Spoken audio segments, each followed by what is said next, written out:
अब आ जाएँ ज़रा पिंडी की तरफ, पिंडी इस्लामाबाद की तरफ, वहाँ पे भी जो है, वो एक धमाके की आवाज़ जो है वो सुनी गई है। दोनों जुड़वाँ शहरों से जो है रिपोर्ट आई है कि वहाँ पे ये सुनी गई है। लेकिन अभी तक उसके अंदर भी जो है वो कोई किसी किस्म का कोई जानी नुकसान नहीं हुआ है। अभी तक कम से कम जब जब तक कि मैं आपसे बात कर रहा हूँ, लग यही रहा है कि ज़्यादातर जो है वो ये ड्रोन्स जो हैं वो उड़ाए जा रहे हैं इंडिया की जानिब से और उनको न्यूट्रलाइज़ जो है जब किया जाता है तो ज़ाहिर-सी बात है तब एक धमाके की आवाज़ आती है। दूसरा थोड़ी देर पहले डीजी आईएसपीआर जो है वो प्रेस कॉन्फ्रेंस करने के लिए आए हुए थे और उन्होंने रात के इस पहर भी जो है अभी ये दिन में उनकी दूसरी प्रेस कॉन्फ्रेंस थी, इससे पहले भी उन्होंने एक प्रेस कॉन्फ्रेंस की थी।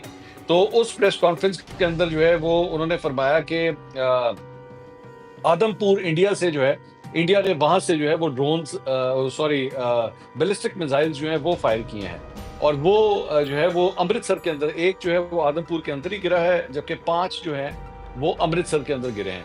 अच्छा, ये पहले भी जो है इससे पहले भी 2 रातें पहले भी जो है वो इंडिया की जानिब से यही हरकत हुई थी कि अमृतसर को जो है वो टारगेट किया गया था। अब अमृतसर को टारगेट करने की एक बहुत बड़ी मेरे ख्याल में वजह है, ये एक इसकी ये टैक्टिक है बेसिकली इसकी जानिब से।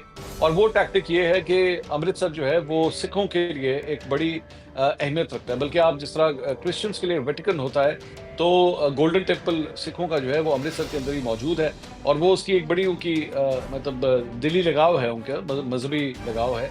तो उसको किसी किस्म का नुकसान पहुँचे, तो वो उनको जो है वो बहुत बुरा लगता है, ज़ाहिर-सी बात है। तो इस वजह से भी जो है वो इसके ऊपर जो है वो एक गम-ओ-गुस्सा पाया जाता है। अब इसका इल्ज़ाम जो है उनकी कोशिश ये है कि पाकिस्तान के ऊपर डाल दिया जाए, लेकिन डीजीआईएसपीआर की जानिब से ये कहा गया कि हमारे पास इसका हीट सिग्नेचर जो है वो हमारे पास पूरा डेटा है कि ये एक्चुअली आदमपुर से जो है शूट हुआ है। और ये मैं पहले भी जो आप हमारी कवरेज जो देखते रहे हैं, जो लोग रेगुलरली हमारी कवरेज देखते रहे हैं, मैं उनको भी ये बार-बार ये बात बताता रहा हूँ कि ये जो है वो इसी तरह ही होता है। आप कोई ड्रोन हो, कोई जहाज़ हो, अगर वो कहीं से भी शूट किया जाएगा, कहीं से भी जो है वो उसको निकाला जाएगा।